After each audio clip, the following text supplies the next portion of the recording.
And welcome back to Metropol Sports Center. My name is Nashon Owano. Time for us to continue the conversation with regards to football. The first part of the show, we are talking about, the second part of the show, I beg your pardon, we are talking about the UEFA Champions League and some of the imminent moves that either have happened or are the topic of conversation in the football world. Now, we are quickly shifting gears into the Kenya Premier League and the CAF Champions League that is expected to be finalized in a matter of weeks from now. Now, Shilenje, thank you so much for finding time once again to join me again on the show. The main topic of contention that is going on locally in the Kenya Premier League is the submission of the name of a team that is going to represent us in the CAF Champions League competition. The issue is by 30th of June, the league will not have been completed. And you had a bit of an issue with how that list is going to be submitted to the CAF Champions League. Shilenje, what happens if by the end of the league, the team that has been fronted for the CAF Champions League doesn't end up winning the league? It doesn't matter in that sense, because it's clear that CAF they want the participants by 30th of June. That's the deadline that they've given the FKF, that by 30th June they should have handed in the contestant for CAF Champions League, as well as CAF Confederation Cup, which is a big headache for FKF, given that the league has not concluded. We shall still be having a couple of games to go to the end of the league. So going by what FKF has given out as their criteria for presenting their participants, that by 30th June, whichever team shall be leading the table shall be submitted as the Kenya's representative. I think it's a cut-out job for the Premier League teams to work their way out to the top of the log. And for the FKF Betway Cup, which is a Kenyan version of the FA, I think that is where we have a lot of work, because at the moment we are now at the round of 16, which shall be played over the weekend. And from round of 16, they have now the quarter, the semis, and the final. So hopefully, if they can congest the fixture, such that the final is played by 30th June, then we shall have another representative for the Kenyan at the CAF Confederation Cup. But you can really see that it is a situation that has left Kenya in a big mess of trying to find a representative in those two categories. Yes. Yeah. My issue with the 30th June deadline and the criteria that is going to be used by the FKF, that the team that is at the top of the log as of that time is the one that is going to be fronted, is that teams tend to improve as the season progresses, you know. And the other aspect is getting to the top of the table. It's a lot of dynamics. It's more than just winning a game and, you know, get to the top of the table. Don't you think that is going to cause a strain to the teams before they submit that list? Of course it can cause, and it shall, because every team at the moment is trying to work towards topping the table by 30th June. They don't care about what happens after 30th June. Whether they finish in another position, whether they don't win the league, they don't care about that. But they're only looking at topping the table by 30th June, so that their names can be submitted to the CAF for Champions League, of which it's a bit hard to tell whether FKF had another way of finding a representative or not. Maybe they were only left by that option of who shall have led the table by 30th June, and I didn't see any team protesting that decision. No team contested it, so I think the teams were okay with that, and they knew, maybe the top teams knew that by that time they shall have worked their ways up to the top of the league. So in my view, many teams don't care what happens after 30th June. Okay. Let's talk about the teams that are currently doing well. Gor Mahia have come out of the lockdown with guns blazing, winning games left, right, and center. They thrashed they thrashed Kakuso, is it Kakuso? Yeah. 5-0 in the FKF Betway Cup. Between now and the 30th of June, what are some of the teams that you expect to change positions marginally to move to the top of the log? At the moment, if you look at the standings, where we have Tusker leading by 38 points, KCB, they tally with, they tie with the FC Leopards on 36. They're only separated by goal difference. Then we have Kariobangi Sharks in there, as well as Gor Mahia. I don't think there shall be a very big change in the top 5. Perhaps they can only interchange their positions, and either team can be top of the league by then. Though I don't give Gor Mahia so much chance, because they are really trying to catch up. They lost many games in the beginning of the season, so right now they are playing catch up, and maybe the pressure might be too much on them, which might lead them to slip up, maybe with a draw or a lose in between. So a team that has to be on top by then should be consistent as from now, that they don't drop points. They make 3 points per each game, and pray that maybe by that 30th, the number of games played shall not be so many, maybe to have strained the team to go beyond their means in trying to win. So the log might not change that much, apart from just the teams in the top 5 interchanging their positions. Yeah. Where do you put Kariobangi Sharks in this whole thing? Because when the season was starting, they came out, beating teams left, right, and center. Where do you think that they have a chance of finishing in the league this season?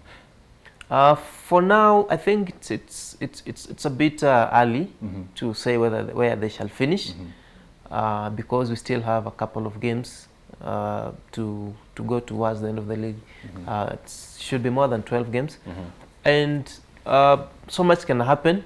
Remember that the Kenya Premier League is a very competitive league, that any team can beat any team. Even the team that is going down can beat a top team. So you can expect any result. And Sharks are not very consistent with their results. If you go by their last 4 or 5 games, they're not consistent. They're not having wins and wins and wins, And a team that is having inconsistent results, for you to predict them is a bit hard. Yeah.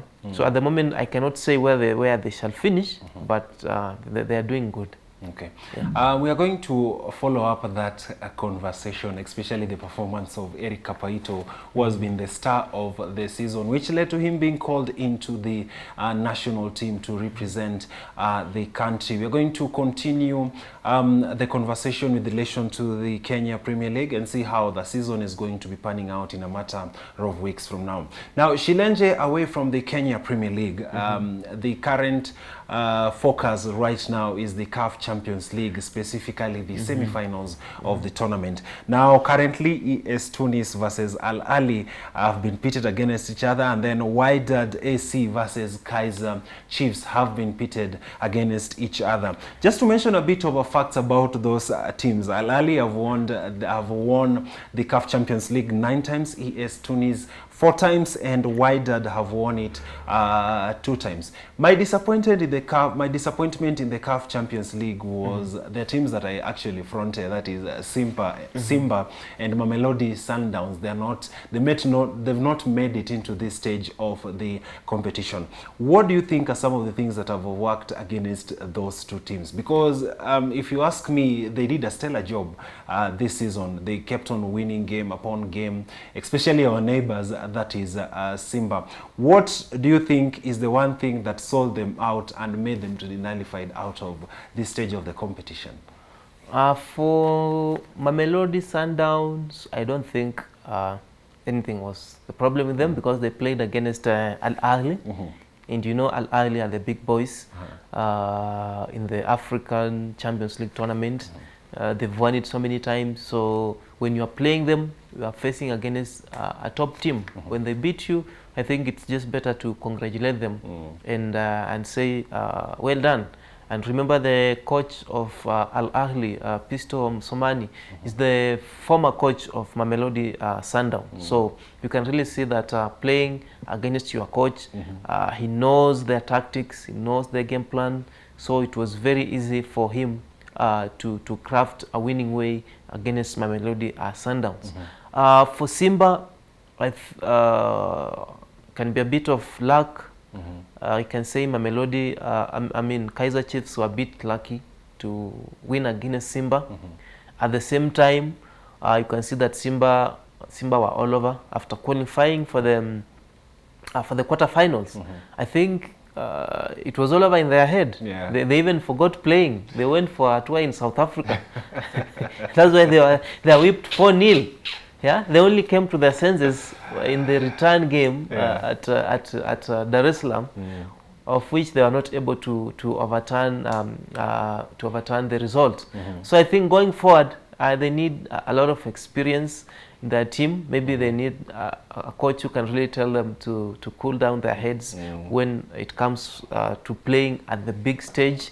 They need to know that they have not won the game before they go into the field of play. I think that's what was a big undoing for Simba. And a lot of tough talk and over celebration, you know. Exactly. Because they seemed to be making noise left, right, and center, especially when they beat Ahly, which was an interesting game. I think we had that conversation, Simba against Ahly. In fact, they are asking for Bayern Munich or Barcelona, you know, and that is even before they become champions of Africa. So you can see they were jumping the gun. I think a bit of a humility would have been in order for the team to probably keep their heads down until they proceeded to the next level of the competition. Now, looking at the semi-finals right now, that is ES Tunis versus Ahly, Wydad versus Kaizer Chiefs. It's been pitted as North against the South game. And looking at the four teams at the moment, for me personally, I think the favorites are all from North Africa. I'm not saying that Kaizer Chiefs is not a good and equally able team. It's a good team, but looking at the performance of those three teams from the North, they've been doing so well. I want us to look at the ES versus Ahly. Looking at how ES Tunis have played the whole of this season and Ahly have played this season. A bit of challenges here and there, but well, here they are. They're in the semi-finals of the competition. What do you think about those two teams, especially ES Tunis and Ahly? Do you think which of the two do you front to probably proceed to the next round of the competition? This is a very big game. They are the big boys in the competition. Esperance have won 4 times, Ahly 9 times, and these are traditional rivals in the CAF Champions League. Although Ahly have had a bit of head start in the fixture, and if you can see that in this year's performance, Ahly were a bit shaky in the initial stages, but from the last games in the group stages to the quarterfinals, they've really come back to their senses. They've really regained their form, and that's why they were able to brush aside Mamelodi Sundowns. So coming into this semi-final, I think it's a very tough game for the two sides. It's 50-50 as for now, but I think when it comes to the wire, Ahly have the edge against Esperance, given that they have a lot of experience. They've won so many trophies in the CAF Champions League. Yeah. And at some point in the competition, Ahlys seemed to be, to be blowing hot and cold, especially when they're playing against Simba. Looking at that particular thing, I know they're African giants in they're giants in African football at the moment. But do you think it's so much of, for them to get to the semi-finals, it's also a case of luck on their side? No, I don't think it was a case of luck, because they won it square. They beat Sundowns 2-0 at Cairo, and went to look for a draw at South Africa. So they knew what they were doing when they are playing against Mamelodi Sundowns, which is also very top side in the recent years. So it's not a matter of luck. They just knew that they are in the quarterfinals, and they knew what to do, because they've been there for so many years. Because these big teams, when it comes to big occasions, they don't joke with you. When they have a chance to beat you, they beat you. And that is a factor that can really propel Ahly to win this year's championship. Remember, they're also the defending champions. So their confidence is so high when they go into this kind of game.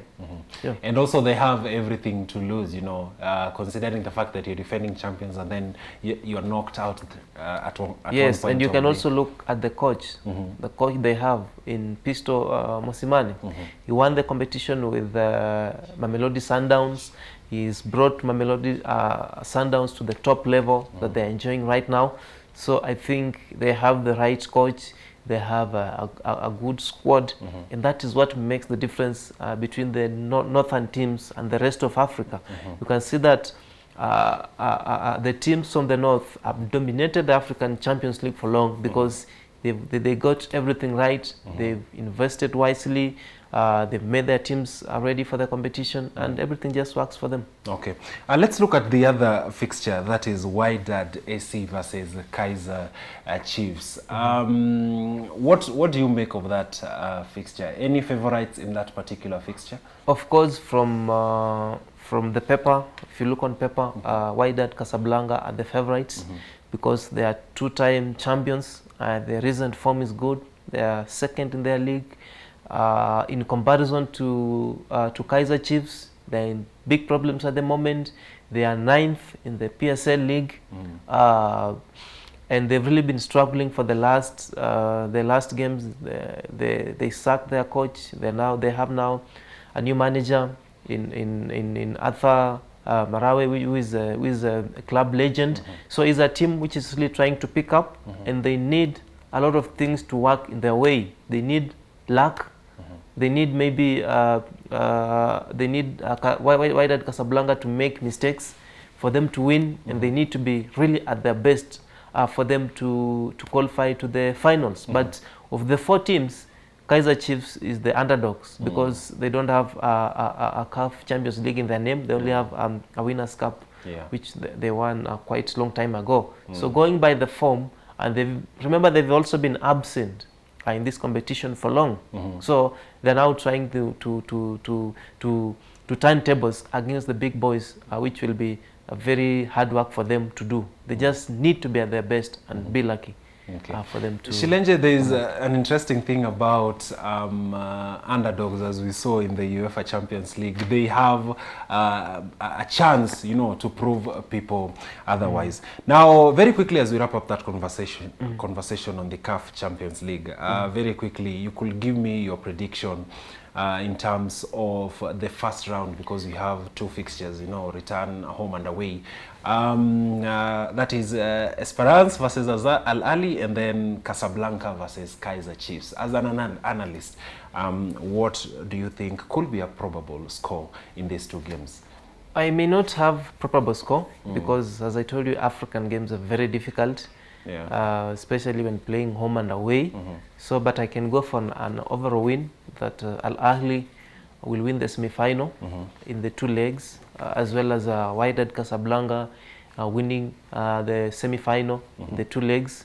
Then we can have a final of Ahly against Wydad Casablanca, of which now anybody can win the trophy. Okay. Yeah. Thank you so much, Shilenje. It's always nice talking to you about matters football, especially because you have a very good grasp of the issue. We've had this conversation with you from time and time again. Well, that's all the time that we had on Metropol Sports Center. Just before I wrap up, there is something that I wanted to mention on the Money Ref segment of the show. Now, the Basketball Africa League that just concluded this past week, just remember on the Money Ref segment, we talk about the money that is made in different sectors in football. I thought it important to mention that the winner of this year's Basketball Africa League tournament took home a total of $10,000. That is approximately 10 million shillings. That begs the question to that begs or that reinstates or reiterates the fact that football is an avenue that can be used to employ a lot of people and become a source of employment. When we empower football accordingly, we will not be having issues of people suffering from unemployment. Well, that's all the time that we had on Metropol Sports Center. Do wish you a fantastic weekend. See you next week, same place, same time.